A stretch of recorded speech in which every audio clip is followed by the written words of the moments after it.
진짜 쉼은 아직 남아 있습니다. 지난주 교회 54주년 설립 기념 주일 예배를 드렸습니다. 그리고 그 전전주에서 3주간에 걸쳐서 쉼에 관한 말씀을 드렸습니다. 그리고 오늘이 네 번째 시간으로 쉼의 완성입니다. 진짜 쉼은 아직 남아 있습니다. 라는 제목으로 말씀을 나누기를 원합니다. 여러분, 힘듭니다. 그래도 쉬고 싶습니다. 현대인들이 많이 지쳐합니다. 볼 때마다 그럽니다. 너는 얼굴이 왜 이렇게 힘이 없어 보이니? 왜 이렇게 피곤해 보이니? 또 사람을 만나면 우리가 그럽니다. 나 너무 지쳤어. 너는 왜 맨날 볼 때마다 지쳐있니? 지쳐있는 이유가 뭘까? 단지 일이 많아서가 아니랍니다. 죄가 만든 무게가 있답니다. 우리들 인생 위에 죄의 무거운 짐이 우리에게 있습니다. 자꾸 무거운 것을 우리의 죄가 누르니까 우리가 힘이 드는 겁니다. 지치는 겁니다. 지치는 거죠. 그래서 사람들은 어떻게 해서든지 너무 지치고 탈진하니까 쉴 곳을 찾습니다. 쉴 곳을 찾아요. 사람을 왜 만날까? 가만히 보면 나의 근심거리를 좀 그 사람한테 이야기하면 내 짐을 좀 그 사람이 덜어줄 것 같아서, 그 사람을 만나면 좀 쉴 수 있을 것 같아서 우리 사람 만납니다. 그렇죠? 7, 8월 달 휴가를 갑니다. 사람들이 산과들로 떠납니다. 어제 광복절을 맞이해서 또 월요일 내일까지 임시 휴일이 됐습니다. 그렇죠? 사람들이 이번 주간에도 많이 쉬러 여행을 떠났습니다. 진짜 쉴 수 있는 곳이 어딜까? 교회를 가면 진짜 쉴 수 있을까? 집안에 가면 진짜 쉴 수 있을까? 성경은 말합니다. 예수님께로 가야 쉴 수 있다고 그럽니다. 교회를 가서 쉬는 게 아니고 예수님께 가야 쉴 수 있다고 말씀하고 있습니다. 그래서 교회를 오셔도 예수님께 가야지만 쉼을 누릴 수 있습니다. 네. 우리에게 진짜 쉼을 주시는 분은 예수님이시다 말하고 있고, 내게로 와라, 내가 진짜 쉬게 해주실 것이다가 예수님은 당당히 우리에게 말씀해 주셨습니다. 그리고 그 예수님은 지친 우리들을 찾아오시는 하나님이십니다. 지친 자에게 어떻게 해요? 찾아오시는 하나님이십니다.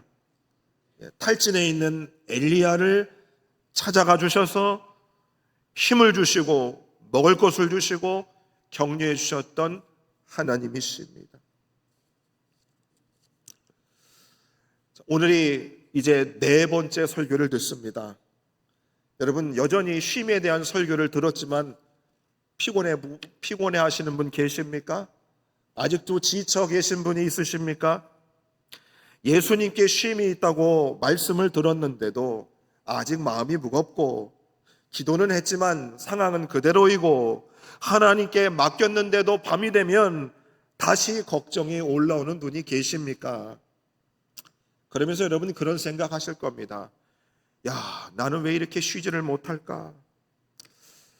나는 아직도 믿음이 부족해서 그럴까? 어떤 분들은 근심 걱정 다 예수님께 내려놓으니까 괜찮다고 그러는데 왜 나는 그렇게 내려놓질 못할까? 오늘 말씀은 그런 여러분들을 향해서 책망하고 있지 않습니다. 너희는 아직도 왜 이렇게 피곤하냐고, 왜 인생이 이렇게 지쳐있냐고 묻지도 않습니다. 오늘 성경은 우리에게 이렇게 선언합니다.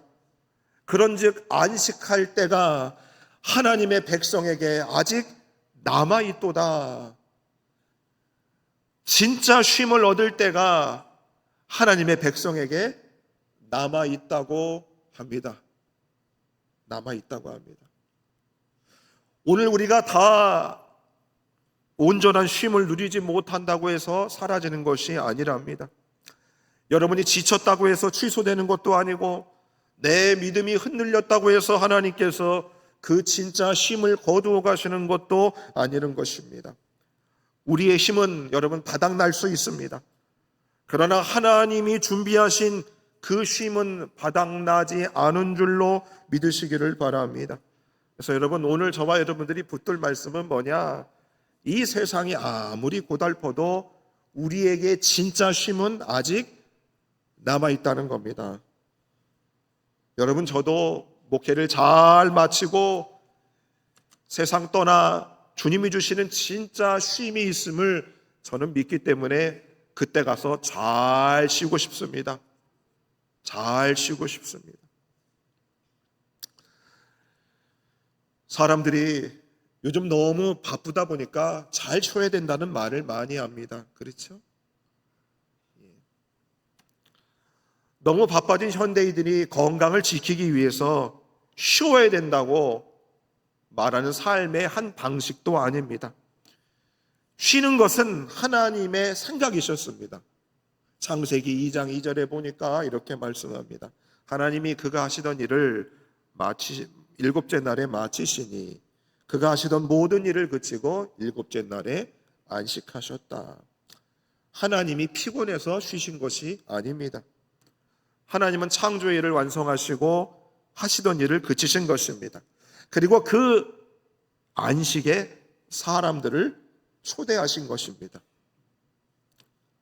사람은 일을 많이 해서 돈을 많이 번 사람이 존재 가치를 증명한 사람들에게 쉬라고 말합니다. 당신이 한 100억 벌어서 호텔에서 한 달간 머무를 수 있어. 그러나 우리 하나님은 우리가 아무런 업적이나 아무런 성과를 내기 전에 하나님께서 우리에게 생명을 주셨고 우리는 하나님의 사랑을 받았고 하나님 안에서 안식을 누릴 수 있게 하셨습니다. 여러분, 엄마 품에 안기는데 돈을 내야 됩니까? 그러지 않죠. 아기가 언제든지 엄마한테 달려가서 엄마 품에 안습니다. 안겨요. 엄마가 돈 내라 하지 않습니다. 마찬가지로 하나님은 지치고 탈진해 있는 우리들이 언제든지 주님 앞에 달려가면 쉴 수 있도록 그분의 품을 내어주시는 분이십니다. 그래서 여러분, 쉬는 것은 믿음의 고백입니다. 가게 하시는 분들 있죠? 주일은 쉽니다. 주일은 쉽니다. 믿음의 고백입니다. 하나님, 세상은 제 손에 달려있지 않습니다. 하나님, 제가 일을 멈추어도 하나님은 제 일을 멈추지 않고 하나님은 일하십니다. 그래서 하나님께서 이 사실을 잊지 않도록 우리들 가운데 지쳐있고 쉬지 못하는 우리들에게 쉼의 표지를 주셨습니다. 하나님이 우리에게 쉴 수 있도록 표지를 주셨다 이겁니다. 신호를 주셨습니다. 매일 밤 우리는 잠을 자야만 합니다. 시편 127편 2절의 말씀입니다. 여호와께서 그의 사랑하시는 자에게 잠을 주신다. 저와 여러분들은 매일 눈을 감습니다. 아무리 중요한 사람도, 아무리 바쁜 사람도 눈을 감아야 됩니다. 아무리 바빠서 밤을 새서 일을 하려고 해도 하나님이 강제로 눈을 감기게 하십니다. 잠든 동안은 우리는 아무것도 통제하지 못합니다. 자, 그런데도 여러분, 아침은 옵니다.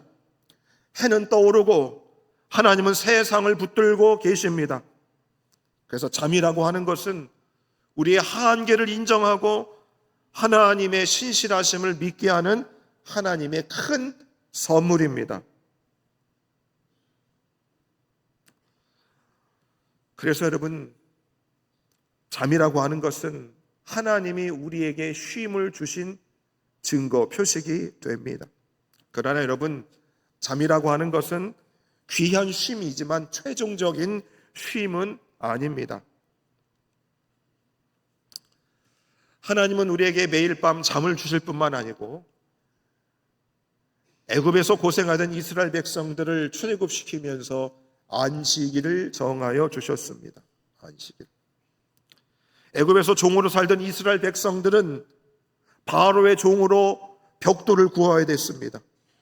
종에게는 쉴 권리가 없습니다. 주인이 명령하면 일해야 됐습니다. 쉴 수가 없습니다. 그런데 하나님은 그들을 해방시키시고 말씀하셨습니다. 안식일을 기억하여 거룩히 지켜라. 안식일을 기억하여 거룩하게 지켜라. 왜요? 이 명령에는 이런 뜻이 담겨져 있는 겁니다. 너희는 더 이상 바로의 종이 아니다. 너희의 가치는 벽돌을 많이 쌓은 걸로 결정되지 않는다. 너희는 내 백성이니 이제 쉬어도 좋다라고 하는 뜻인 것입니다. 그래서 안식일은 단순히 일을 하지 않는 날이 아닙니다. 해방받은 백성이 자신의 새로운 신분을 기억하는 날이 되는 것입니다. 여러분들도 주일날 일할 수 있습니다. 아르바이트 할 수 있습니다. 근데 일하지 않고 주일날 온전히 주님 앞에 예비하는 이유는 무엇입니까? 하나님이 나를 책임지실 것을 알기 때문인 겁니다. 내가 쉬어도 하나님이 지키실 것을 알기 때문에 그 믿음의 고백을 하는 것입니다. 여러분, 그러나 오늘 우리 이 주일이 지나고 나면 우리는 다시 일상으로 돌아가야 됩니다. 몸은 다시 피곤할 것이고 죄와 죽음은 여전히 존재합니다. 그래서 안식일도 완전한 쉼을 누리는 것은 아닙니다. 하나님은 일곱째 해에 땅도 쉬게 하셨습니다. 안식년이라는 것을 주셨습니다.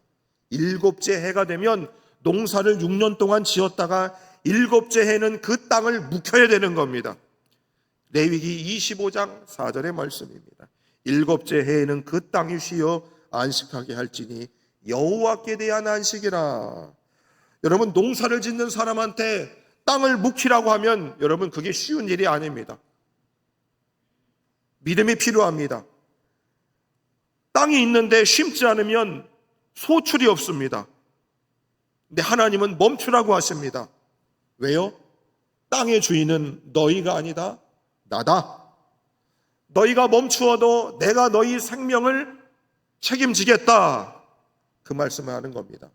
우리에게 하나님은 뭐예요? 쉬라. 쉼을 허락하시는 것이죠. 그리고 50년째에는 희년이라는 것이 있었습니다. 50년째에는 자유를 공포하는 겁니다. 빚 때문에 누군가의 종이 된 사람에게 자유를 주고 땅을 잃어버린 사람들에게 다시 자신의 땅을 돌려받게 하고 무너진 삶을 다시 시작할 기회가 주어졌습니다. 하나님은 해방시켜 주시는 분이며 되돌려 주시는 분이며 무너진 삶을 다시 일으키시는 분입니다. 자, 그런데 여러분 보십시다. 하나님이 매일마다 잠을 주시는 것, 그 다음에 안식일을 주시는 것, 안식년을 주시는 것, 그 다음에 희년을 통해 하나님께서 우리에게 쉼을 주시는 것은 맞지만 그것은 온전한 쉼은 아니라 이 말인 것입니다. 하나님께서 그 절기를 통해, 잠을 통해, 희년을 통해, 안식년을 통해 저와 여러분들에게 이것을 말씀하는 겁니다. 여기가 전부가 아니다. 너희가 진짜로 쉴 수 있는 온전한 쉼이 있는 그곳이 있다. 너희들에게 아직 가보지 않은 온전한 쉼의 장소가 있음을 우리들에게 가르쳐 주시고 있는 것입니다. 그래서 하나님께서 자기 백성을 가장 완전한 안식으로 데려가신다, 이 말인 것입니다. 오늘 본문 히브리서 4장의 말씀을 보시면 배경은 이스라엘 백성들이 광야 생활을 할 때를 생각나게 합니다. 출애굽 사람들 모두가 모세가 약속한 젖과 꿀이 흐르는 가나안 땅으로 다 들어가지 못했습니다. 그들은 하나님의 약속보다 눈앞의 어려움을 더 크게 보았습니다. 그들은 하나님의 음성을 들었지만 마음을 완고하게 했습니다. 그래서 시편 95편에 보면 오늘 너희가 그의 음성을 듣거든 너희 마음을 완고하게 하지 말라 그럽니다. 오늘 너희가 그 하나님의 음성을 듣거든 그럽니다. 오늘 하나님은 자기 백성된 저와 여러분들을 하나님의 안식으로 우리를 부르고 계십니다. 여러분, 하나님께서 주시는 안식을 지금 누리고 계십니까? 계셔요? 목사님, 몸이 아파 죽겠어. 무슨 쉼이야. 침대에 누워도 쉬는 게 쉬는 것 같지가 않아요. 몸이 아프거든요. 히브리서 4장 8절 오늘 본문의 말씀 보니 이런 말씀이 있습니다. 만일 여호수아가 그들에게, 이스라엘 백성들에게 안식을 주었더라면, 여호수아는 백성을 이끌고 가나안 땅에 들어갔습니다. 자, 가나안 땅, 적과 꿀이우는 그 가나안 땅, 완전한 안식의 땅이었는가? 여러분 어떻습니까? 그래요, 안 그래요? 여호수아가 이스라엘 백성들을 데리고 난 그 가나안 땅은 완전한 쉼의 땅이 아니었음을 성경은 말합니다. 가나안 땅에도 여러분 전쟁이 있었고 죄가 있었고 눈물과 죽음이 있었습니다. 사람들은 저마다 다 자신의 가나안을 꿈꿉니다. 이 문제만 해결되면 나는 쉴 수 있을 텐데, 아들 자식 시집만 보내면 나 이제 쉴 수 있을 텐데, 손자 손녀들 키우면 나 이제 쉴 수 있을 텐데, 경제적인 형편만 좋아지면 마음이 참 편할 텐데, 건강을 되찾으면 참 행복할 텐데, 은퇴하면 그때는 정말 쉴 수 있을 텐데. 여러분, 저마다 다 가나안을 꿈꾸지만 그것은 진짜 온전한 쉼의 시간이 아닙니다. 그것은 우리의 최종적인 안식이 아닙니다. 한 문제가 해결되면 다른 문제가 찾아오고, 환경이 좋아져도 죽음의 문제까지 해결할 수는 없습니다. 여호수아도 줄 수 없었던 안식이 있습니다.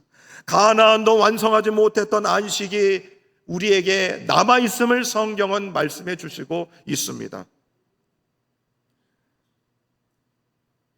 여러분, 저도 우리 교회 성도님들과 함께 한 지 얼마 되지도 않았어요. 근데 은퇴할 때를 생각을 합니다. 야, 한창 일할 때 어떻게 목사님이 그런 생각을 다 할까? 근데 여러분, 은퇴하면 잘 쉴 수 있을까요? 그러지 않습니다. 그때 몸이 어떻게 될지 모르고 어떤 상황이 처해질지 아무도 알지 못하는 겁니다. 그래서 오늘 본문 9절 말씀은 저와 여러분들에게 이런 위로의 말씀을 주십니다. 다 같이 한번 읽어보겠습니다. 시작. 그런즉 안식할 때가 하나님의 백성에게 남아 있도다. 여호수아도 이루지 못한 가나안 땅의 온전한 안식, 참된 안식이 누구에게 남아 있다고요? 하나님의 백성들에게 남아 있다 말씀합니다. 여러분, 삶이 고달프십니까? 지치세요? 하품이 나옵니까? 목사님, 하품도 안 나와. 눈꺼풀이 무거우시죠, 여러분? 그런데 우리에게 안식할 때가 남아 있다고 성경은 말씀해 주시고 있습니다.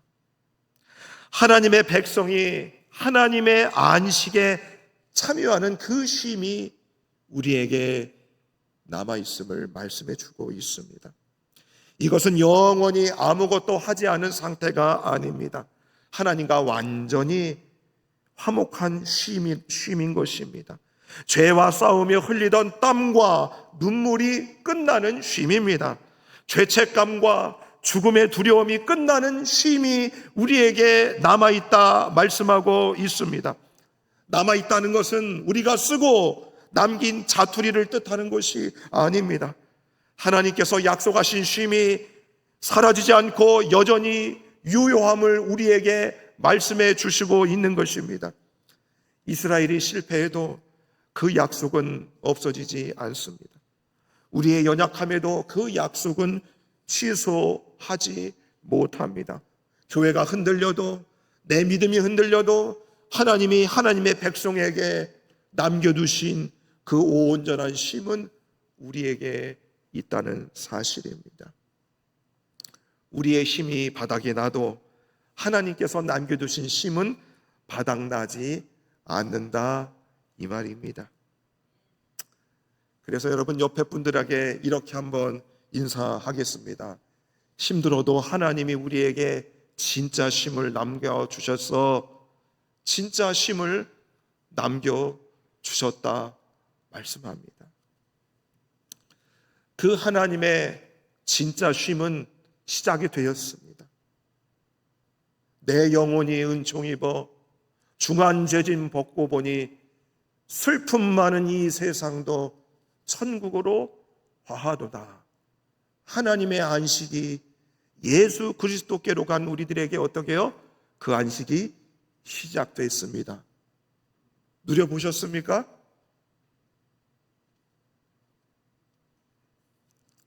오늘 본문 읽지는 않았지만 3절에 이렇게 말씀합니다.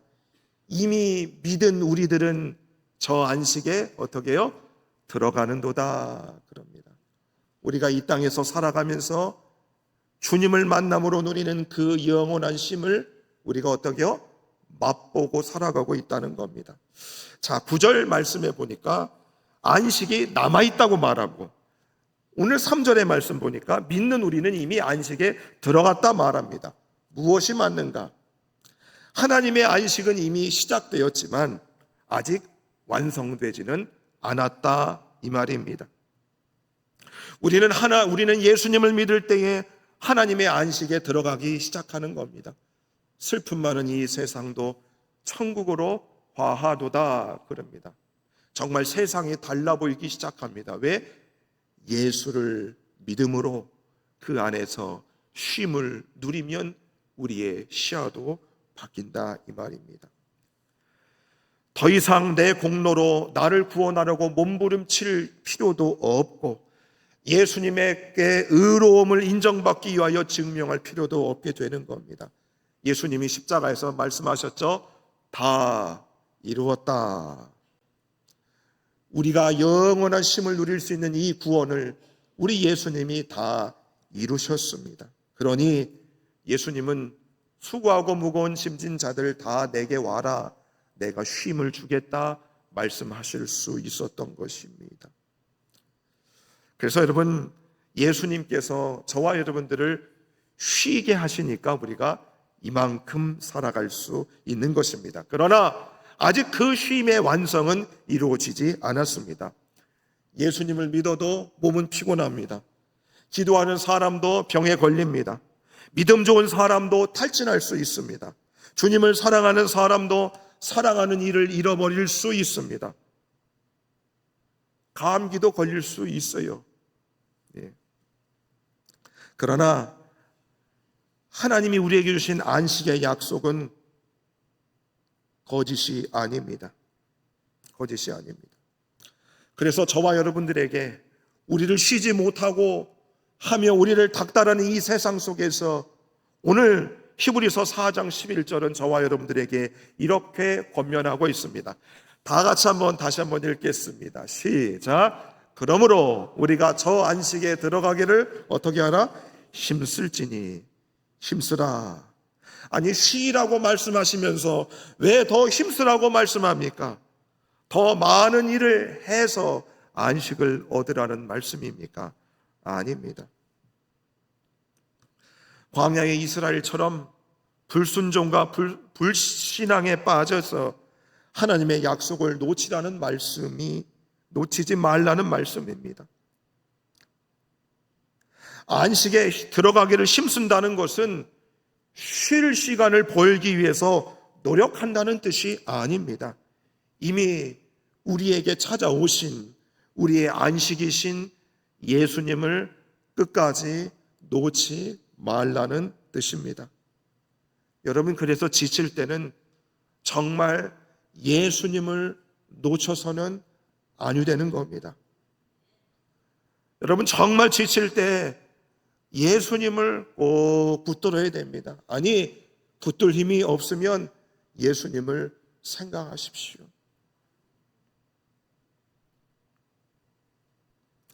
여러분, 주님을 붙들고 싶어도 붙들 힘이 없으면 긴 기도가 나오지 않으면 주님, 저를 좀 붙들어 주십시오.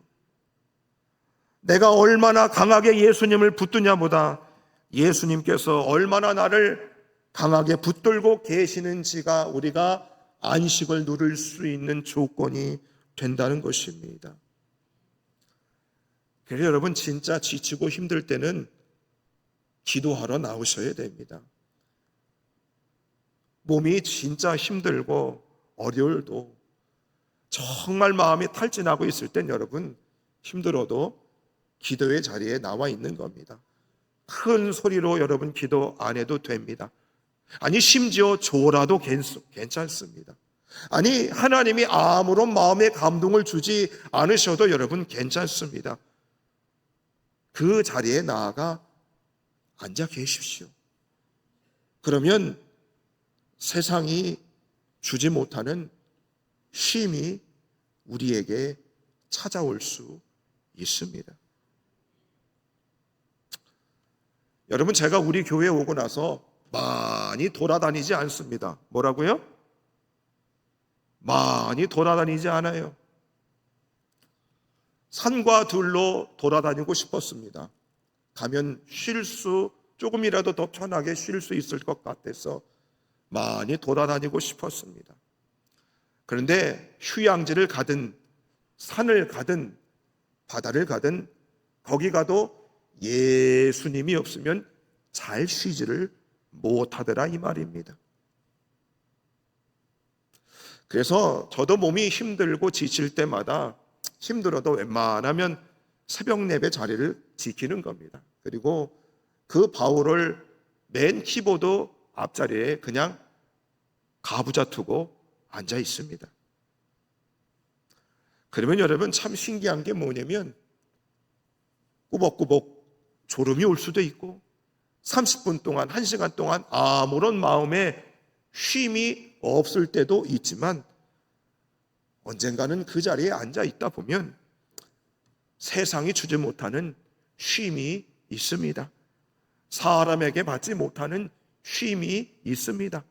산과 바다를 가서 누리지 못하는 쉼을 경험하게 되는 것입니다. 그러면 여러분, 정말 우리들에게 남아있는 그 안식은 언제 완성이 되는가? 언제 완성이 되는가? 요한계시록 14장 13절의 말씀 다 같이 한번 길지만 읽어보겠습니다. 시작. 또 내가 들으니 하늘에서 음성이 나서 이르되 기록하라. 지금 이후로 주 안에서 죽는 자들은 복이 있도다 하시매 성령이 이르시되 그러하다. 그들이 수고를 그치고 쉬리니 이는 그들의 행한 일이 따름이라 하시더라. 여러분, 이 말씀은 평온한 휴양지에서 주어진 말씀이 아닙니다. 요한계시록의 성도들은 짐승의 권세 아래 살고 있었습니다. 예수님을 믿는다는 이유 하나만으로 엄청난 핍박과 압박을 받으며 살았던 사람들입니다. 그들이 믿음을 버리고 세상과 타협하면 당장의 어려움을 피할 수 있었습니다. 그러나 그들은 어린 양 대신 예수님을 따랐습니다. 자, 그들은 믿음을 지켰고 어떤 사람은 그 믿음 때문에 생명까지 잃었습니다. 여러분, 세상의 눈으로 보면 그들은 패배했습니다. 패배했어요. 쉬는 것은 고사하고 아주 슬픈 죽음을, 억울한 죽음을 당한 것입니다. 그러나 하늘에서는 전혀 다른 음성이 들립니다. 기록하라. 저들의 그 죽음을 기록하라는 겁니다. 반드시 기록하여 교회가 잊지 못하도록 그들의 죽음을 기록하라는 겁니다. 땅에서는 패배다라고 불린 그 사람들은 복된 사람이라고 성경은 선언하고 있는 겁니다. 다시요. 주 안에서 죽는 자는 복이 있도다 말합니다. 여러분, 가장 중요한 말은 죽는 자가 아닙니다. 여러분, 죽음 자체는 복은 아닙니다. 잘 죽은 것도 복이 아닙니다. 슬프게 죽은 것도 복이 아닙니다. 죽음은 죄악의 형벌의 대가입니다. 그러나 주 안에서 죽은 것은 복이 될 수 있다는 겁니다. 왜냐하면 죽음조차 끊을 수 없는 예수님과의 연합이 죽음 후에 이루어지기 때문인 것이지요. 주 안에 있는 사람은 죽음 속에서도 주님의 손에서 벗어나지 않습니다. 세상은 그의 생명을 빼앗을 수 있어도 그리스도 안에 있는 생명까지 빼앗을 수 없는 겁니다. 그래서 주 안에서 죽는 사람은 복이 있다 말씀하는 것입니다. 여러분, 우리가 이 땅에서의 모든 수고를 그치고 쉬기 때문에 그래서 주 안에서 죽는 자는 복이 있다 말씀하는 겁니다. 저와 여러분들은 죽음을 향해 달려가는 사람이 아니라 죽음을 이기고 부활하신 예수님을 따라 생명을 향해 걸어가는 사람들이기 때문입니다. 그들이 수고를 그치고 쉰다 말씀합니다. 그래서 여러분, 우리의 이 진짜 쉼은 예수님께서 죄와 죽음을 이기셨기 때문에 주 안에서 죽는 성도들은 마침내 쉴 수 있습니다. 찬송가 370장 보시면 주 안에 있는 나에게 따한 근심이 있으랴 십자가 밑에 나아가 내 짐을 풀었네 라는 가사가 있습니다. 십자가에 달리신 예수, 그리고 그 죽음을 이기시고 나온 그 부활의 예수님 앞에 나아가는 사람들은 마침내 쉬게 될 것이다. 우리의 수고를, 인생길을 다 걷고 수고를 그치고 영원한 쉼, 온전한 쉼을 누리기 때문에 주 안에서 죽는 자는 복이 있다 말씀해 주시고 있는 것입니다. 사랑하는 여러분, 그러나 수고는 그치지만 저와 여러분들이 이 땅에서 믿음을 가지고 살아간 삶의 일은 따라온다고 성경은 말씀합니다. 요한계시록 14장 13절 마지막 부분입니다. 이는 그들의 행한 일이 따릅니다 하신다 그럽니다. 여러분, 우리가 이 땅에서 온전한 쉼을 누리지 못하는 우리의 수고는 결국 끝이 날 겁니다. 설거지하고 밥하고 돈 벌고 일했던 그 수고들은 다 그칩니다. 그러나 주 안에서 행한 일은 사라지지 않습니다. 아무도 알아주지 않았던 기도는 살아남습니다. 가족을 위해서 몰래 흘렸던 눈물도 사라지지 않습니다. 대가를 바라지 않고 주님의 사랑은 영원히 사라지지 않습니다. 유혹 앞에서 믿음을 지킨 그 순간도 영원히 사라지지 않습니다. 사람은 기억하지 못할 수 있습니다. 그러나 하나님은 우리가 믿음 안에서 행한 그 일을 기억하고 계시는 줄로 믿으시기를 바랍니다. 우리는 행위로 구원을 받지는 않습니다. 그러나 우리 예수님께서, 우리 하나님께서 우리가 주님을 위해서 행한 일들은 꼭 기억해 주신다 말씀해 주시는 것입니다. 그래서 오늘 말씀을 이렇게 정리합니다. 여러분, 오늘도 피곤하십니까? 그리고 아직도 해결되지 않은 문제가 있으십니까? 그러면 오늘 말씀을 기억하셔야 됩니다. 하나님께서는 아직도 왜 쉬지 못하느냐고 우리를 정죄하지 않습니다. 그리고 안식할 때가 에덴 교회 백성들에게 남아있도다. 진짜 쉼은 우리에게 남아있음을 오늘 저와 여러분들에게 말씀해 주시고 있습니다.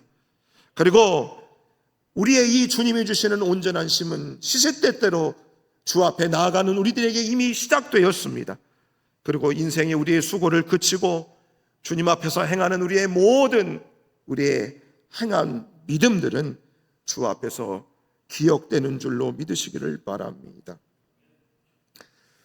그래서 여러분, 지치셨다면 오늘 주 앞에 나아가 온전한 쉼을 누리시고, 주님을 붙들 힘마저 없다면 주님 저를 붙들어 달라고 기도하시고, 그리고 내가 주님을 붙드는 것보다 주님이 나를 더 강하게 붙들고 계신다는 사실을 믿고 주 앞에 나아가는 저와 여러분 되기를 바라겠습니다. 여러분, 우리의 힘은 바닥날 수 있습니다. 그러나 하나님의 은혜는 바닥나지 않습니다. 오늘의 쉼이 작게 느껴질 수 있습니다. 그러나 영원한 안식이 우리 앞에 분명히 남아 있습니다. 참된 쉼이 예수님 안에서 시작되고 영원한 안식이 반드시 주 안에서 완성되는 줄 믿고 오늘 그 주님의 진짜 쉼을 누리며 믿음의 삶을 살아가는 저와 여러분들 다 되시기를 주 이름으로 축원해 드리겠습니다.